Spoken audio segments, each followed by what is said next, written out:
இன்றைக்கி நான் ரெடி பண்ண போகிறது பருப்பு பாயாசம். இது எப்படி ரெடி பண்ணுறதுன்னு பார்க்கலாம்.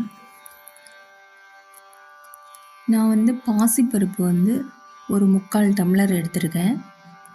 இந்த பாயசத்துக்கு பாசிப்பருப்பு ஜாஸ்தியாக இருக்கணும், கடலைப்பருப்பு கம்மியாக இருந்தால் சரியாக இருக்கும். கடலைப்பருப்பு 1/4 டம்ளர் எடுத்திருக்கேன்.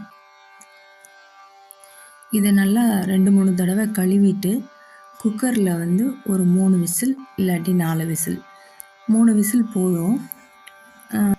இந்த பாயசத்துக்கு அரைக்கிறதுக்காக மாவு பச்சரிசின்னு சொல்லுவேன் இல்லையா, அதில் ஒரு ஸ்பூன் எடுத்திருக்கேன். அதை நம்ம ஊற வச்சிடணும். ஊற வச்சாதான் அரைக்கும் போது நல்லா மையாக அரைப்படும். அதை ஊற வச்சிடலாம். இப்போது நம்ம பாசிப்பருப்பையும் கடலைப்பருப்பையும் வேக வச்சுருந்தோம் இல்லையா, இந்த பதத்துக்கு இருந்தால் போதும். ஏன்னா நம்ம அடுத்தடுத்து வெல்லம்லாம் போடையில் இன்னும் நல்லா கரையும். இதுக்கு தேவையான அளவு வெல்லம் 2 கிளாஸ் எடுத்திருக்கேன். உங்களுக்கு தித்திப்பாக வேணும்னா இன்னும் கொஞ்சம் எடுத்துக்கோங்க. எனக்கு இது ஓகேவாக இருந்தது, உங்களுக்கு எப்படின்னு பார்த்துக்கோங்க. 2 கிளாஸ் வெல்லத்தை அதில் போட்டுட்டு நல்லா அதை கிளறி விட்ருங்க. நல்லா கொதித்து வரட்டும். இதை கொஞ்சம் சிம்மில் வச்சுட்டு நம்ம அரைக்க வச்சுருந்தோம் இல்லையா, அதை அரைச்சி எடுத்துகிட்டு வந்துடலாம். நம்ம அரிசியோடு சேர்த்து நமக்கு தேவையான அளவு ஏலக்காய் எடுத்து அதில் போட்டுக்கணும். நான் 2 ஏலக்காய் எடுத்திருக்கேன். இதுக்கு தேவையான அளவு தேங்காய் துருவல் ஒரு 1/4 மூடி இல்லாட்டி 1/2 மூடி, அதையும் சேர்த்து நல்லா மையாக அரைச்சிடணும். திப்பியாக இருக்க வேண்டாம், நல்லா மையாக அரைச்சிருங்க. அரிசி நல்லா ஊறி இருந்தால் தான் நல்லா அரைப்படும். இப்போ இந்த வெல்லம்லாம் நல்லா கரைஞ்சிருச்சு. இப்போ அடுப்பை நல்லா கம்மி பண்ணி வச்சுக்கணும். அடுப்பை நல்லா கம்மி பண்ணி வச்சுக்கிட்டு நம்ம அரைச்சி வச்சுருந்தோம் இல்லையா, அதை இதில் சேர்த்துடலாம். இதை சேர்த்ததுக்கப்புறம் கைவிடாமல் கிண்டணும், இல்லாட்டி கட்டியாயிரும். ஒரு 5 நிமிஷம் கைவிடாமல் கிண்டிடுங்க. அடுப்பு கம்மியாக இருக்கட்டும். கைவிடாமல் கிண்டிட்டிங்கன்னா நல்லாயிருக்கும், இல்லைன்னா கட்டியாக வரும். அதுக்காக தான் கைவிடாமல் கிண்டணும். அடுத்து நம்ம முந்திரி பருப்பும் கிஸ்மிஸ் பழமும் வறுக்கணும். அதுக்காக நெய் எடுத்திருக்கேன்.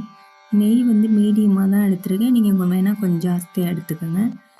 இதுக்கு தேவையான அளவு முந்திரி பருப்பு ஒரு 10 எடுத்திருக்கேன்.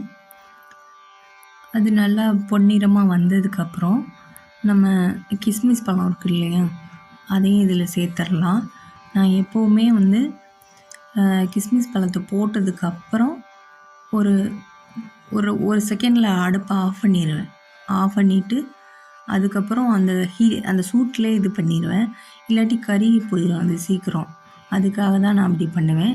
நீங்கள் எப்படின்னு பார்த்துக்கோங்க. ஏன்னா எனக்கு நிறையா டைம் அப்படி ஆகிருக்கு. இப்போ இதுக்கு ஒரு 10 இது எடுத்திருக்கேன்.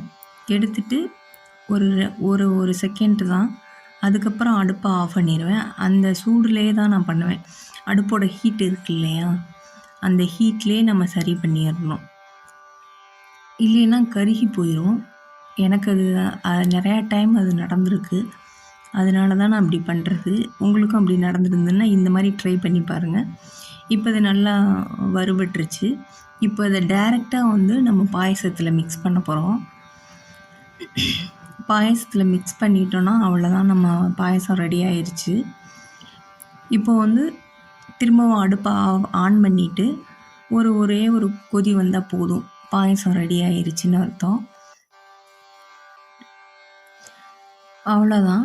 நமக்கு இப்போ அடுப்பை கொஞ்சம் ஜாஸ்தியாக வச்சுருங்க, ஃபுல்லாக வச்சுட்டு நல்லா கிளறி விட்ருங்க. கிளறி விட்டிங்கன்னா அவ்வளோதான், நம்மளோட பருப்பு பாயசம் ரெடி ஆயிடுச்சு.